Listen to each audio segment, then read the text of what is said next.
Assalamualaikum warahmatullahi wabarakatuh. Anak-anak, jumpa lagi dengan Bu Alfia.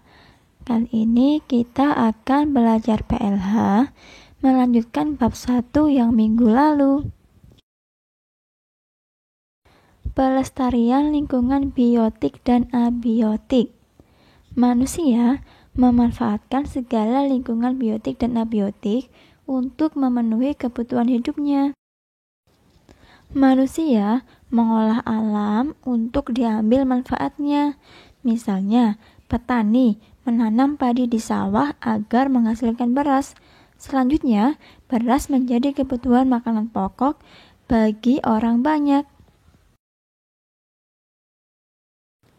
Oleh karenanya, manusia harus melestarikan lingkungan biotik dan abiotik. Lingkungan yang terjaga kelestariannya tentu akan dapat memberi manfaat kepada makhluk hidup. Yang pertama, kita akan membahas tentang pelestarian lingkungan biotik. Lingkungan biotik memberikan banyak manfaat bagi manusia, misalnya tumbuhan dan hewan. Manusia memanfaatkan tumbuhan dan hewan untuk memenuhi kebutuhan hidupnya. Oleh karenanya, manusia harus menjaga kelestarian tumbuhan dan hewan. Pelestarian tumbuhan. Tumbuhan memberikan manfaat bagi manusia. Beberapa tumbuhan dimanfaatkan sebagai obat. Tumbuhan seperti ini biasanya sengaja ditanam dan dirawat oleh manusia. Tumbuhan juga berperan dalam lingkungan sebagai sumber udara bersih.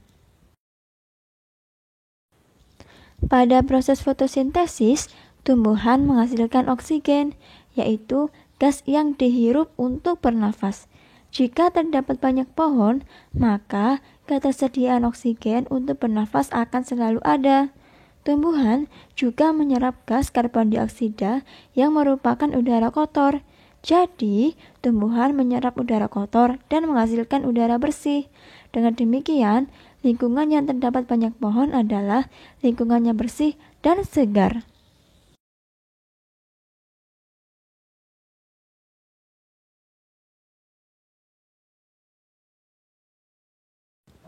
Tumbuhan adalah unsur biotik yang harus dijaga kelestariannya. Begitu besarnya peran tumbuhan dalam lingkungan, maka tugas kita adalah melestarikannya. Salah satu caranya adalah dengan memelihara tumbuhan agar tumbuh dengan baik. Jika kamu mempunyai tanaman di rumah, maka rawatlah tanaman tersebut. Cara lainnya adalah dengan menanam banyak tumbuhan di sekitar lingkungan kita, bisa di lingkungan rumah ataupun lingkungan sekolah. Nah, bisa dilihat gambarnya ya. Menanam tanaman hias di lingkungan rumah, bisa juga menanam pohon di lingkungan sekolah. Di rumah, kamu bisa berkebun dengan menanam berbagai tumbuhan seperti sayuran, buah-buahan, atau bunga. Sementara itu, di lingkungan sekitar rumah bisa ditumbuhi berbagai pohon. Lingkungan yang terdapat banyak pohon di sekitarnya, maka akan terlihat lebih asri, bersih, dan segar.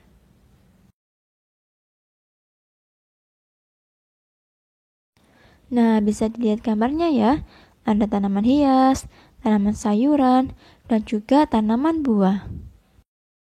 Selain itu, cara melestarikan tumbuhan lainnya adalah dengan tidak menebang pohon sembarangan. Pohon yang di hutan tidak boleh ditebang sembarangan ya, karena akan mengakibatkan hutan gundul. Jika gundul, maka tidak ada lagi tumbuhan, sehingga air hujan yang turun tidak akan terserap ke dalam tanah. Hal ini akan menyebabkan bencana tanah longsor dan juga banjir.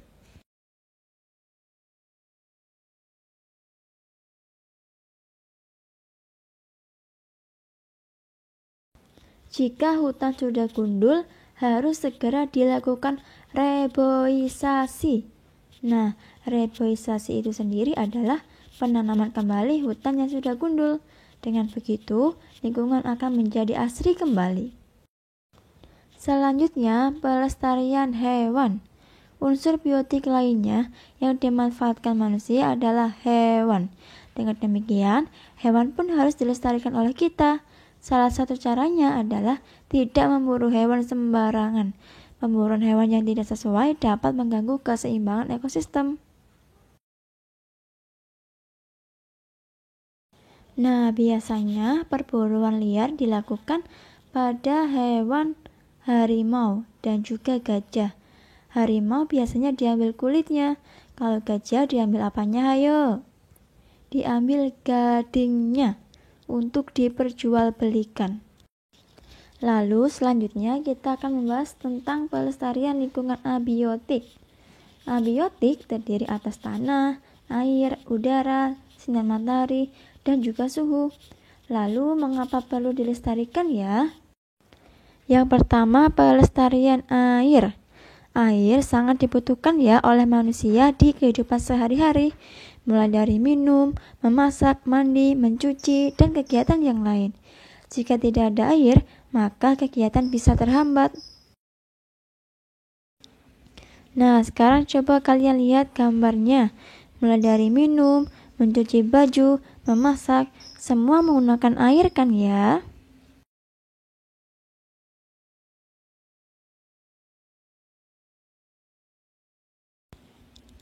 Air yang kita gunakan berasal dari tanah. Air merupakan sumber daya alam yang tidak akan pernah habis. Mengapa ya demikian? Karena air mengalami proses yang disebut siklus air, yaitu proses perputaran air secara terus-menerus. Proses siklus air. Nah, dimulai dari air yang berada di laut mengalami proses pemanasan oleh sinar matahari. Hal ini menyebabkan air menguap dan berubah menjadi uap air. Uap air terkumpul di udara dan membentuk awan. Awan terus naik ke atas di mana suhunya semakin dingin. Semakin suhunya dingin, maka uap air menjadi butiran air dan jatuh ke bumi lalu membentuk hujan. Air hujan turun ke bumi, dari gunung mengalir ke sungai, kemudian ke laut. Di laut, air mengalami proses pemanasan kembali seperti semula dan siklus pun berulang. Air hujan turun ke bumi, sebagian mengalir terus ke laut dan sebagian masuk ke dalam tanah dan menjadi air tanah. Air tanah inilah yang kita gunakan sehari-hari untuk memenuhi kebutuhan kita.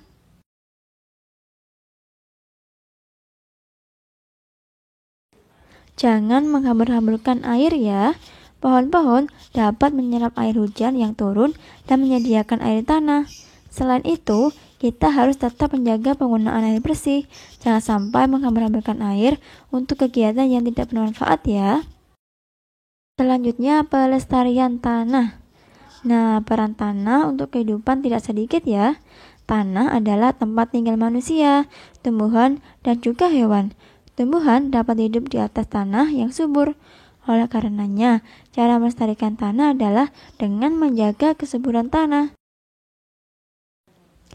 Tanah juga berperan dalam menyediakan air bersih. Oleh karenanya, tanah harus banyak ditumbuhi pepohonan sehingga dapat menyerap air hujan dengan baik.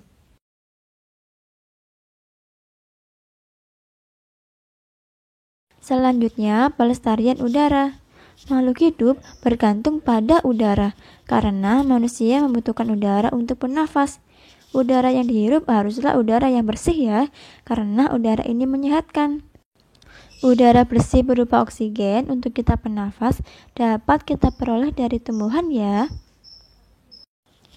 Nah, bisa kalian lihat ya, lingkungan rumah dengan banyak tanaman membuat rumah menjadi lebih hijau, asri, dan juga sejuk. Nah, sehingga udara bersih semakin banyak kita peroleh. Udara di sekitar kita tidak semuanya bersih ya. Ada juga udara kotor yang mungkin terhirup oleh kita. Udara kotor ini biasanya diakibatkan pencemaran udara karena asap motor, asap pabrik, atau asap rokok. Nah, oleh karena itu, untuk mencegah timbulnya udara kotor yang tidak menyehatkan, maka pencemaran lingkungan harus diatasi ya. Udara yang bersih menyehatkan tubuh, sedangkan udara kotor tidak baik bagi tubuh. Nah, anak-anak, sekian dulu ya penjelasan dari Bu Alfi. Apabila kurang paham, boleh dibaca lagi buku paketnya atau diulangi lagi menonton video ini. Untuk tugasnya bisa kalian lihat di layar ya. Terima kasih, sekian. Bu Alfi akhiri. Wassalamualaikum warahmatullahi wabarakatuh.